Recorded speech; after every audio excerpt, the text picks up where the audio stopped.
Hello, Toastmaster. Let me start out a little bit non-conventional.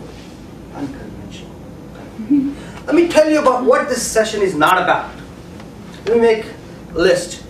It's going to be a long list. This is not about nuclear physics, accounting, pottery. Well, it's going to be a long list, so let's just say that this session is not going to be about me giving you tips and tricks about, how to speak or how to lead. You have attended enough sessions of that kind, and some of you are experts at it yourselves. I'm not going to go through that.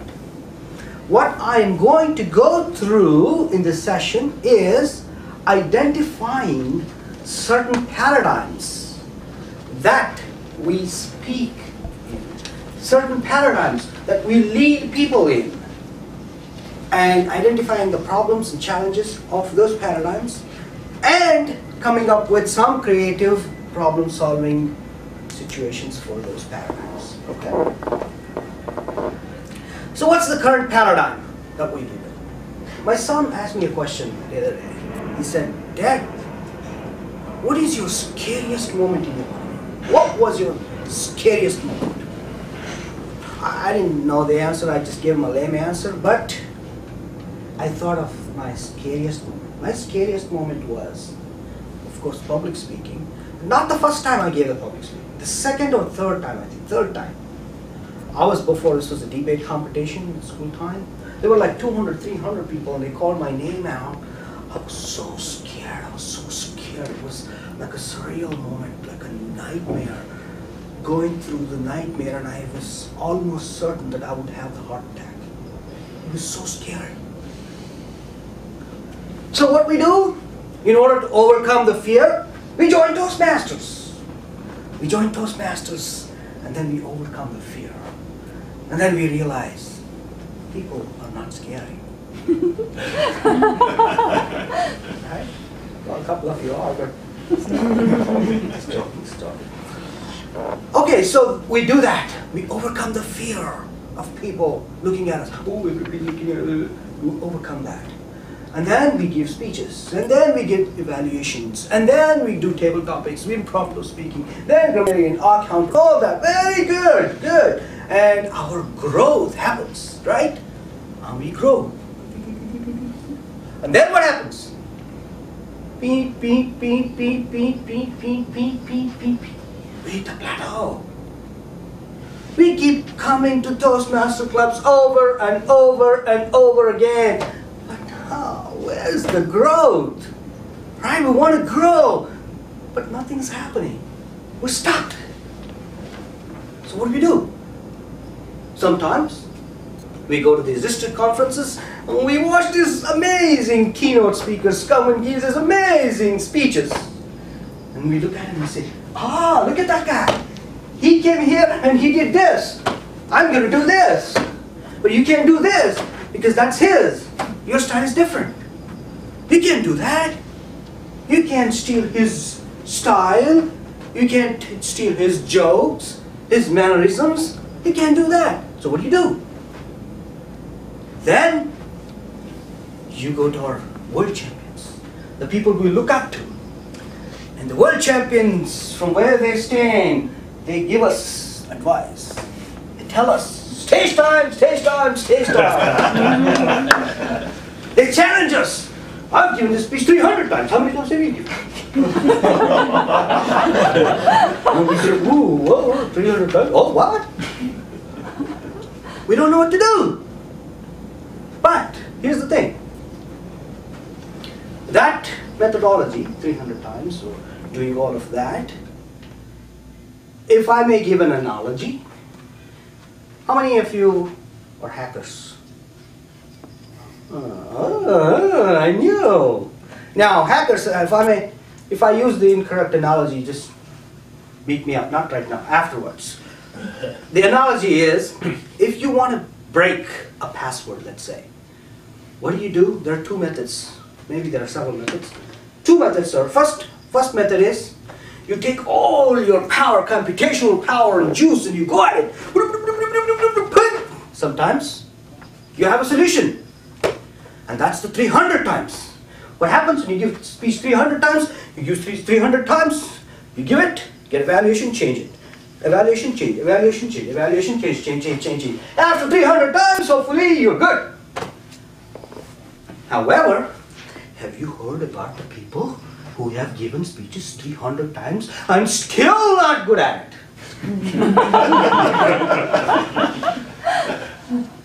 What about those people? We don't hear about them because they're not up there telling us that they gave 300 speeches and then failed, right? So this method of giving speeches, stage time. You could be having a stage time all your life and still be very bad in public speaking.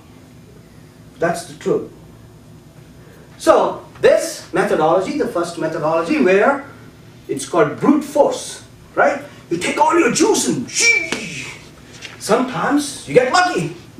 Sometimes it's possible, depending on the task, depending on the password. If the password is 2, 3, 4 digits, maybe you can crack it. But there is another method. It's the logical method. It looks at the situation, and I don't know the computer. I'm not a computer guy. It looks at the way it is structured, and using logic, it tries to break the password in a different way. Without having to, now look, I don't want you to misunderstand. I'm not suggesting that we can get better without practicing. No. I'm not saying that. To get better at anything, we have to practice. That is a given. All I'm saying is we can do it blindly, or we can apply certain logic. And there's a certain logic that we can apply. If we can apply that logic, we have a breakthrough. And I'm going to give you that breakthrough for free. For free. Today, think about this. Imagine that there is a fly in the room. A small one. A fly came into the room. The fly is looking for food. It looks at all the audience members, says, oh, everybody's taking a shower.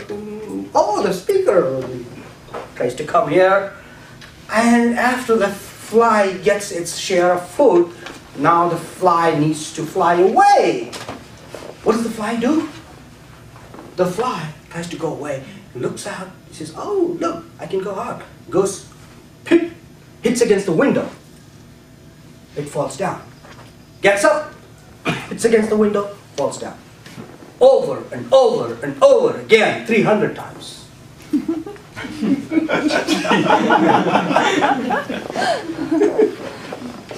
Does it matter how many times it tries and hits against the window? No. It doesn't matter. And then suddenly, the fly sees the door. And whoosh, the fly has a breakthrough.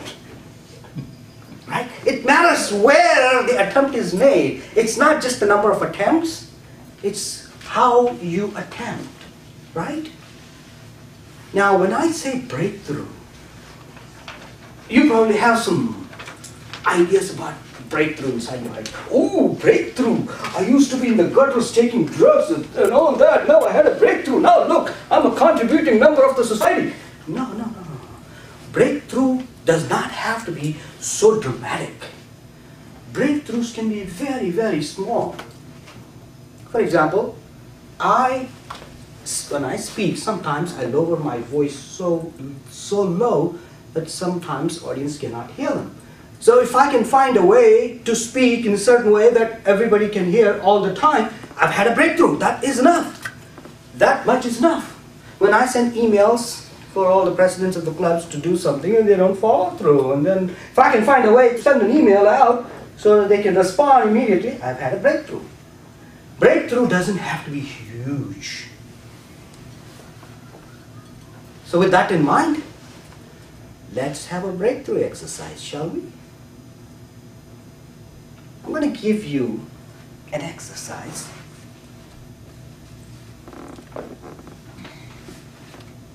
It's 2:15.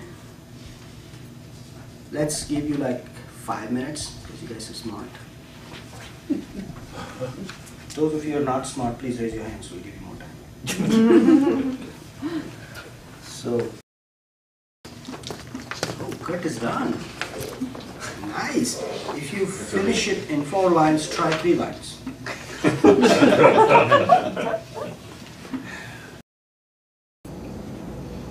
4 straight line? Yes. A line by definition is straight. For the purpose of this exercise.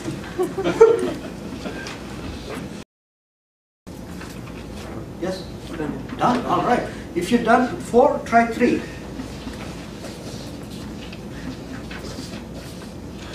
If you're done with 3, try 1. All right. So since Kurt was the first one to finish it, Kurt, one shot.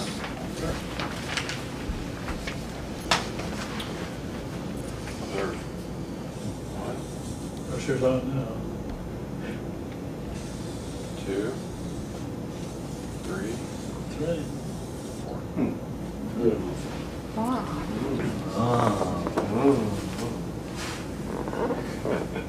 You see what happened? What happened is when I gave you this picture, I didn't say that you were restricted to this imaginary box, but all your thinking happened inside this box, right? But Kurt's thinking happened outside the box. So he was able to find solution outside the imaginary box. So what happens is, by the way, 3, anybody 3? Kurt 3? Well, I can't Yes, you quite can. draw it, but I can imagine it. You can conceptually imagine. Yes, I that's have a good. very, very long line. Yes, yes, this is 3.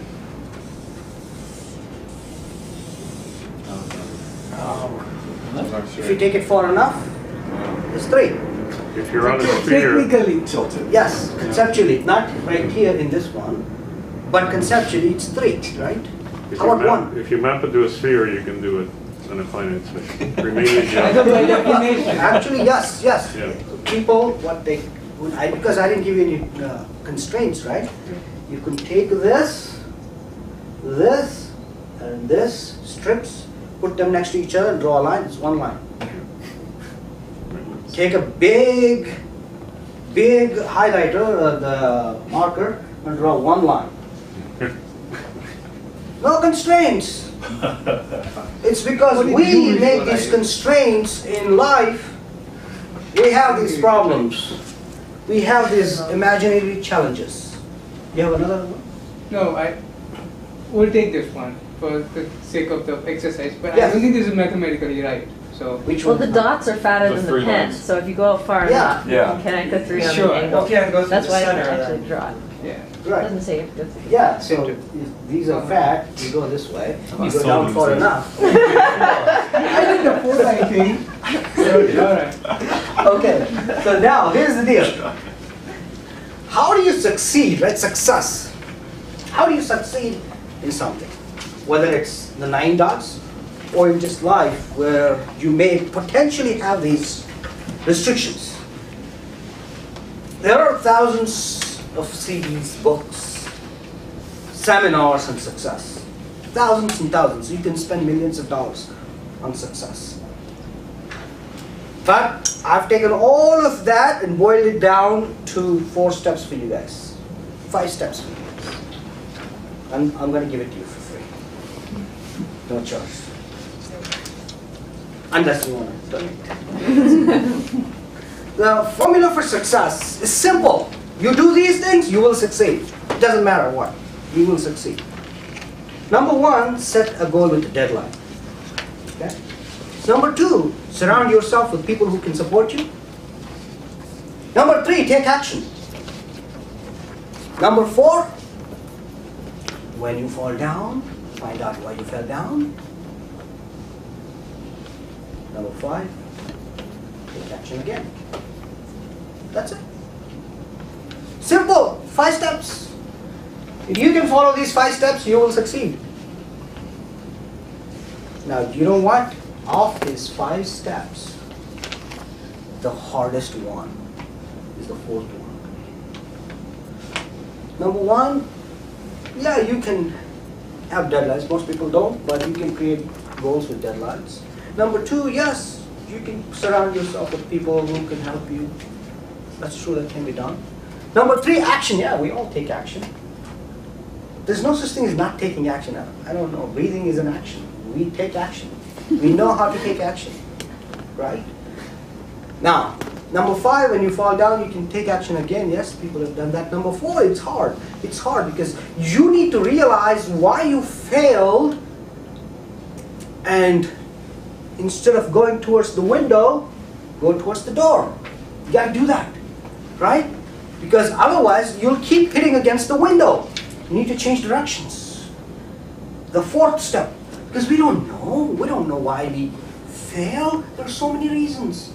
We think we know. Sometimes we think we know. We think we understand how our mind works. We don't. We don't. We don't know how our mind works. If you don't believe me, if you think that you know how your mind works, let me give you a test.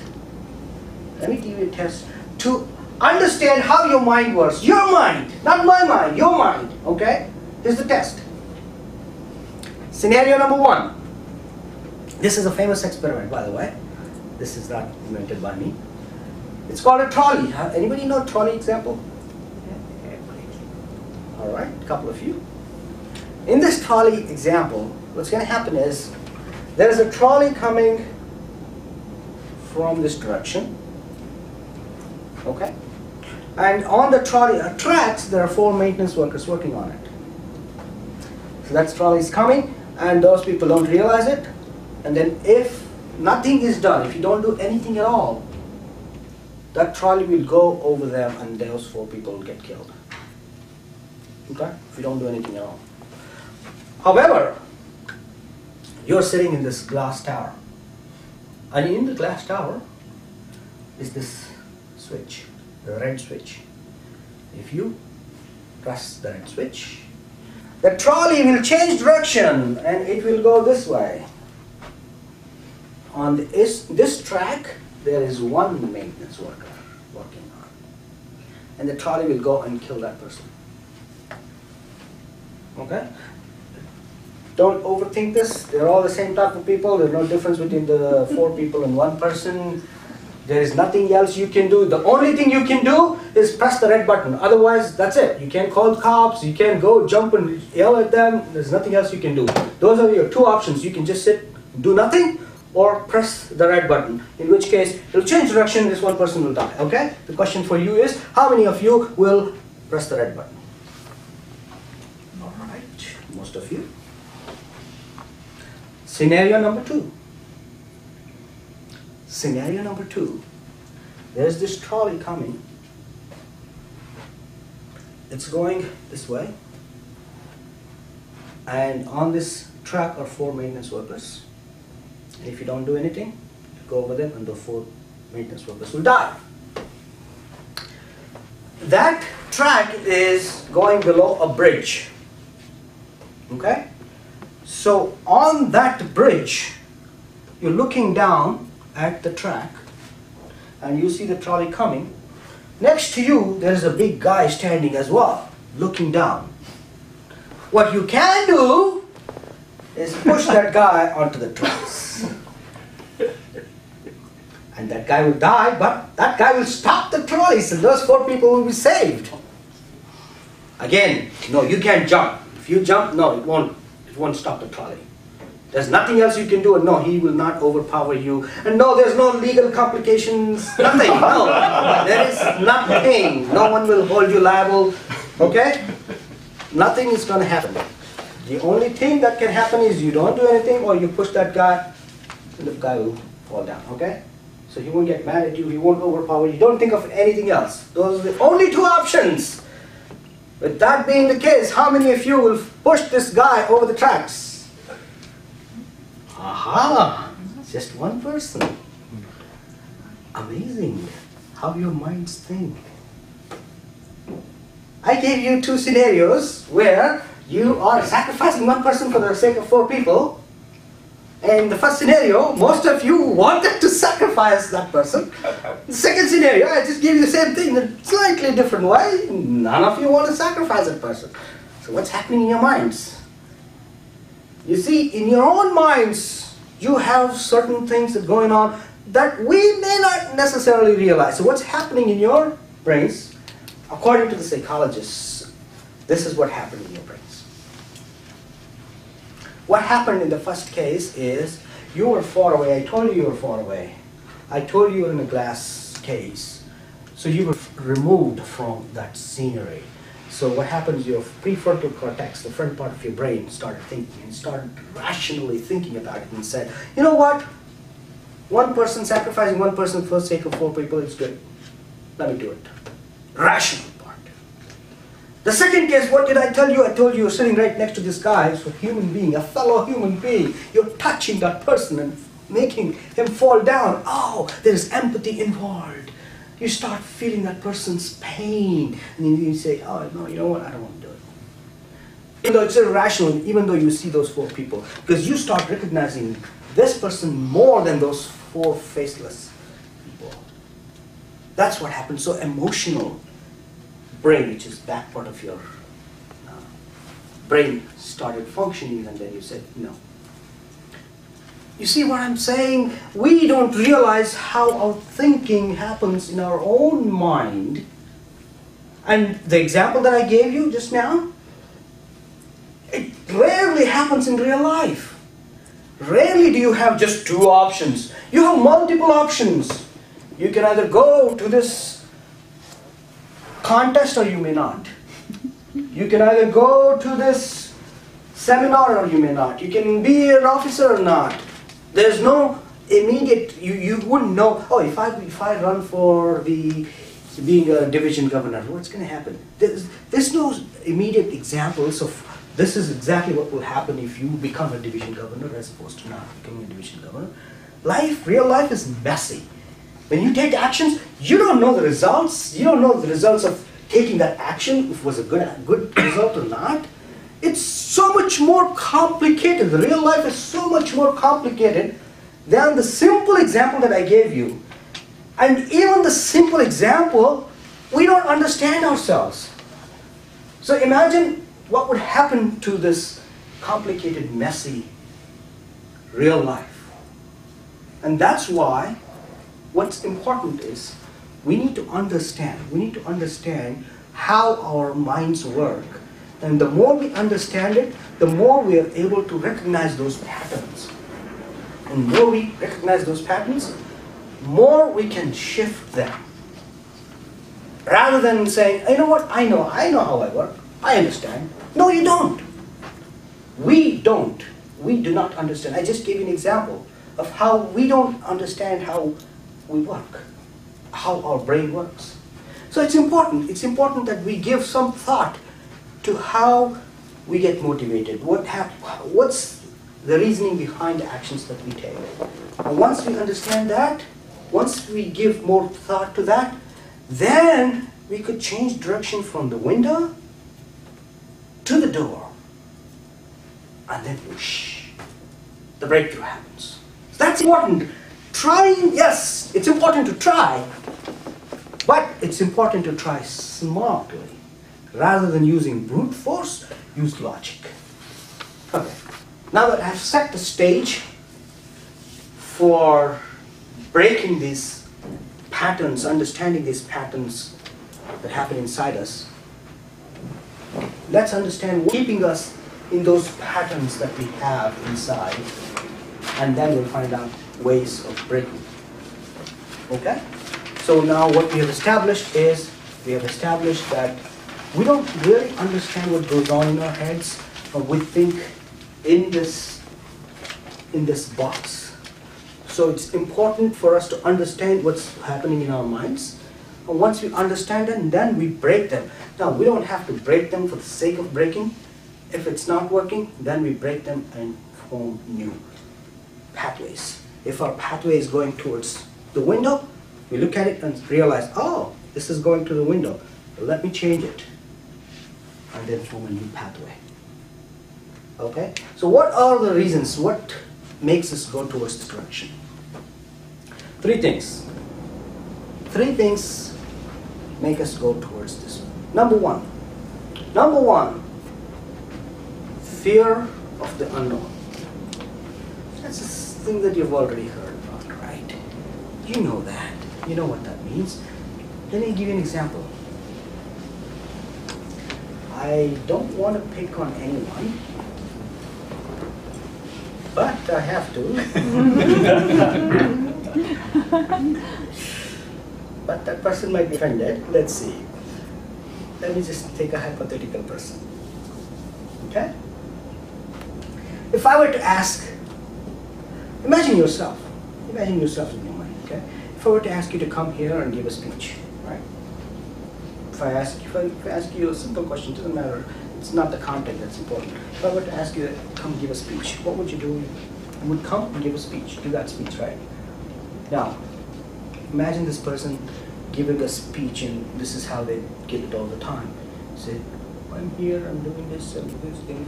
The fact is, this is what's happening. Right. This is how they give a speech. Now, could you ever imagine that person giving a speech where they say, oh, there's a dragon coming out there, we should go, kill them, kill.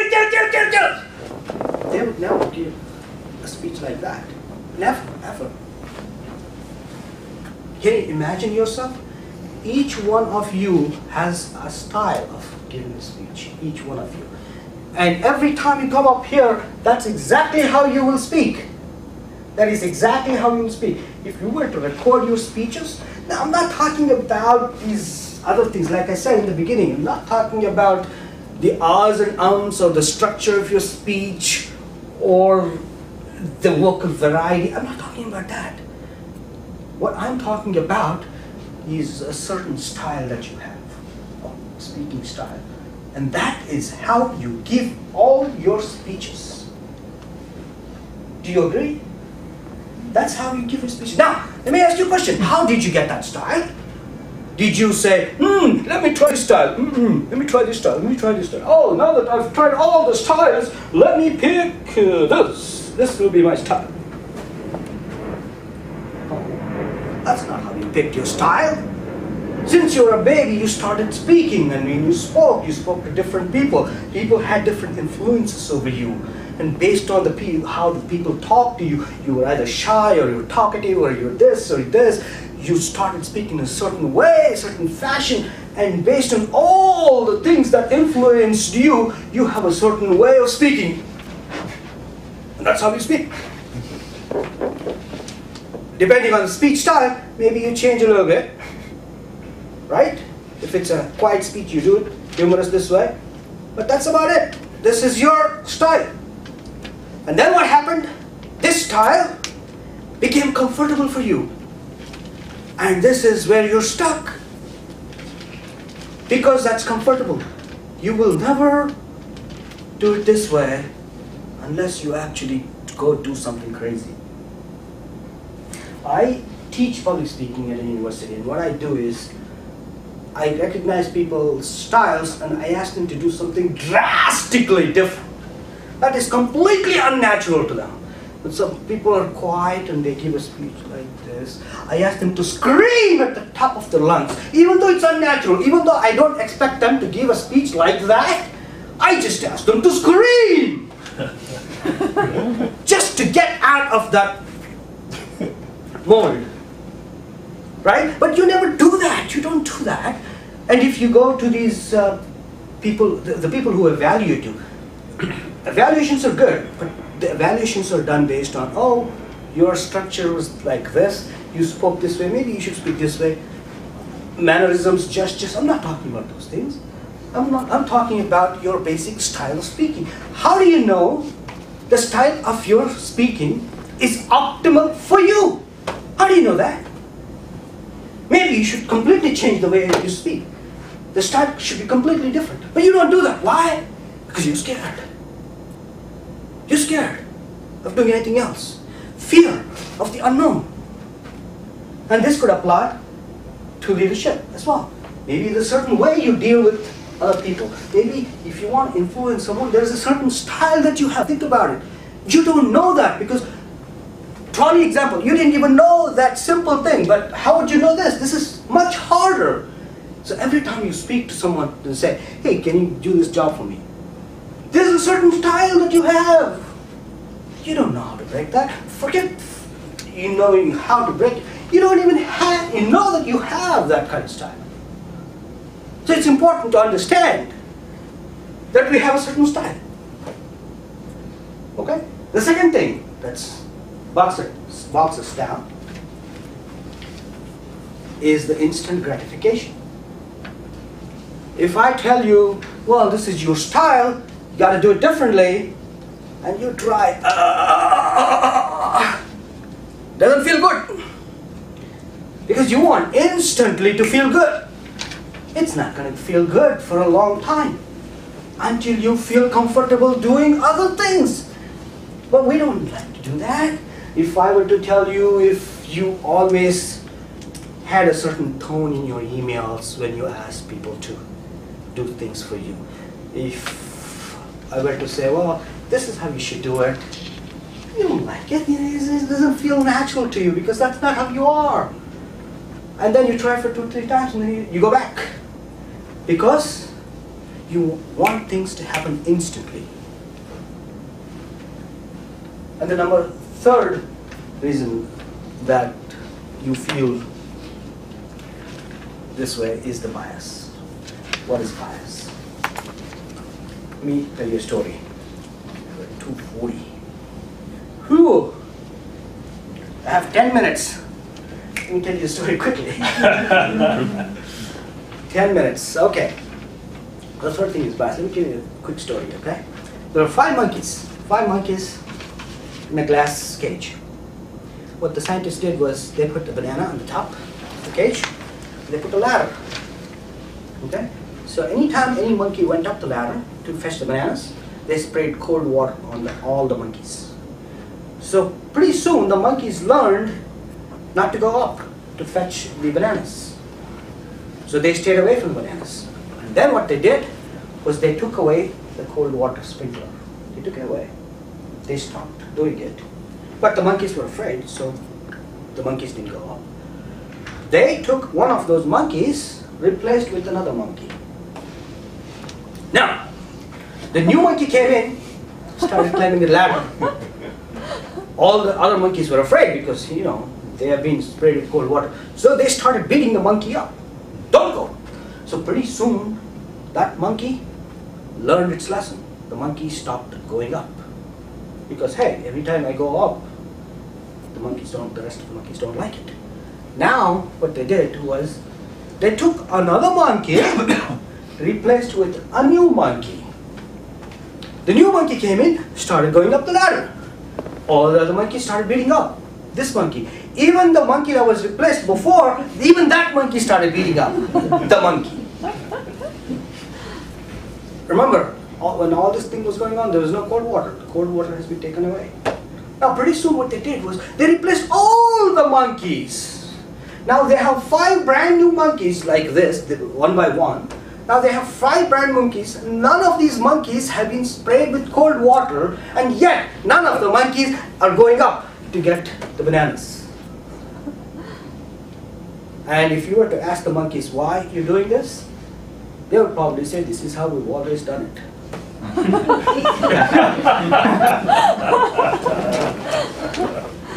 That's how paradigms are set. Sometimes we do things because, hey, that's how we do it. That's how we do it.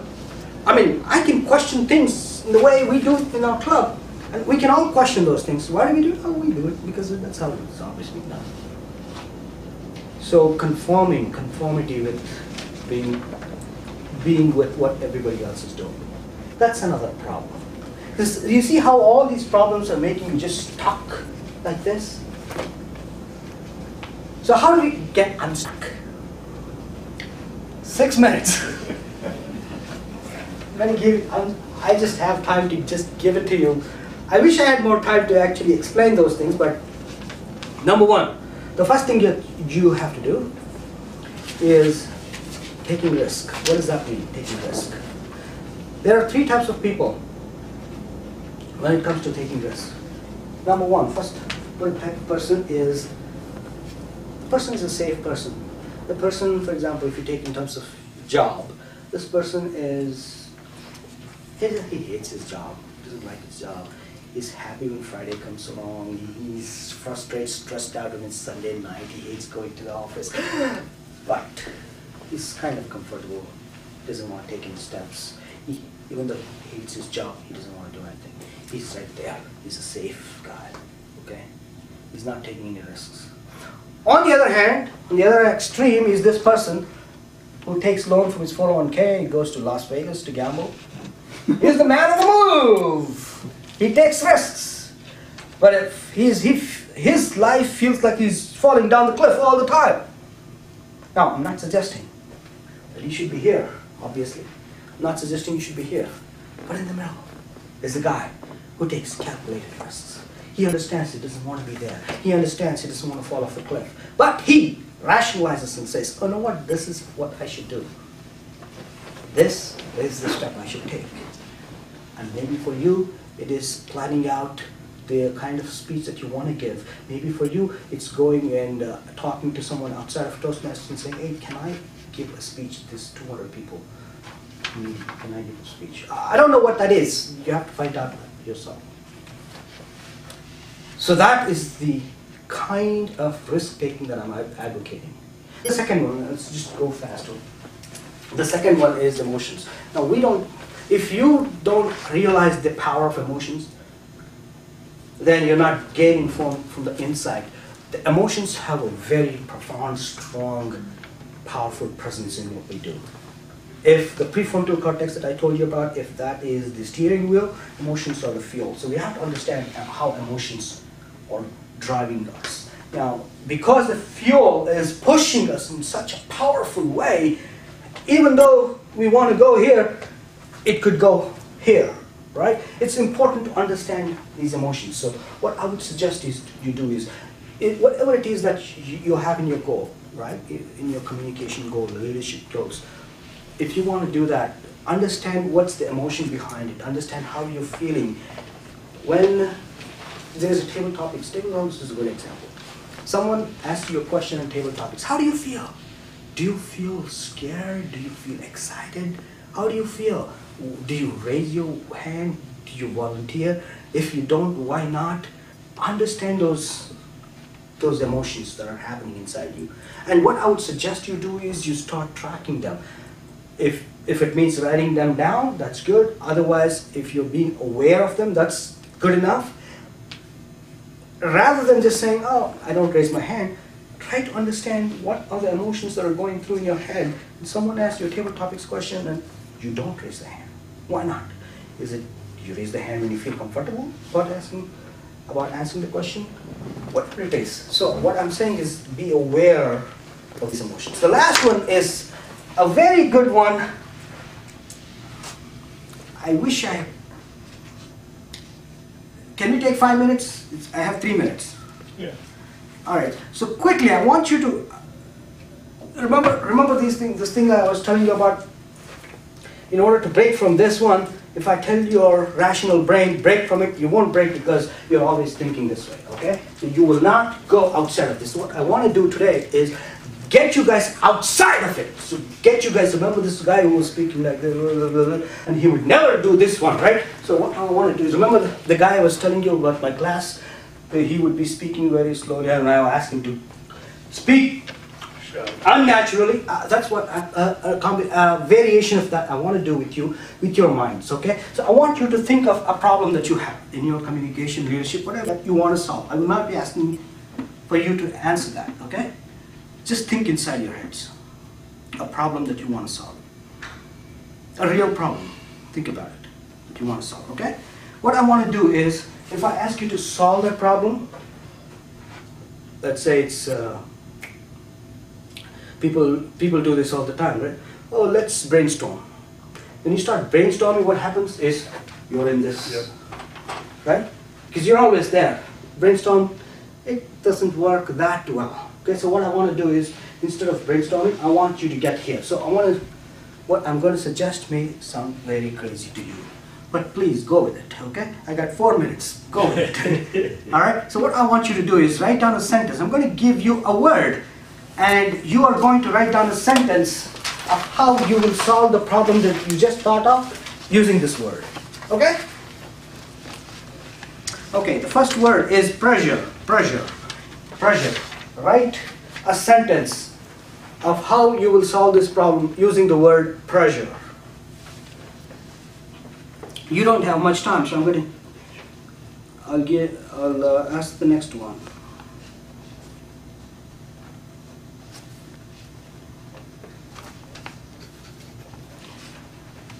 Life.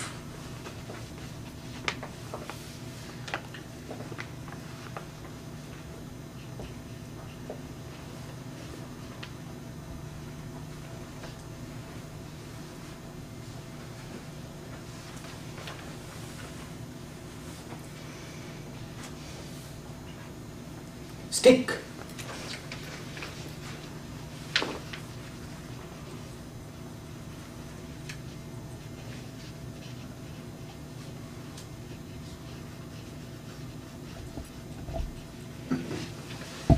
Cabinet. Cabinet.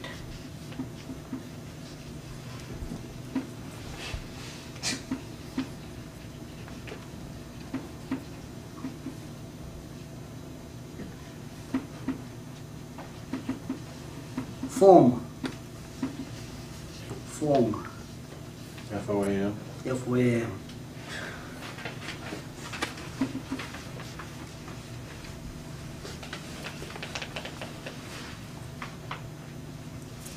Smell.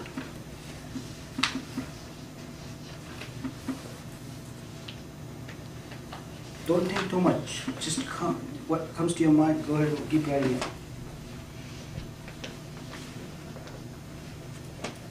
N.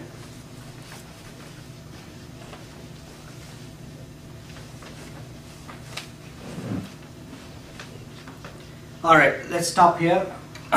So what would happen is the objective of this process, this exercise, is to force you to think in the way you normally not think. Because since I'm giving you the word, and that word may not be the word that you would usually think of when you want to come up with a solution, you're forced to think in a way that is not your normal way of thinking, which is going outside, which is breaking this, which is making you screen things. Now, some of you may have found something that you've never thought of, or some of you may have not really come up with anything. It's just a matter of doing it for a longer time. If I were to do this for a longer time, you would have ideas that you didn't think of before. The reason you didn't think of before was because you were always in this one. So my closing statement is this one. This is my closing statement. And I love this, and this is what I go by. If you're not happy with where you are, just change what you've been doing. Just change, just change. And if you keep changing it, you will eventually get to where you want to be, Mr. Toastmaster.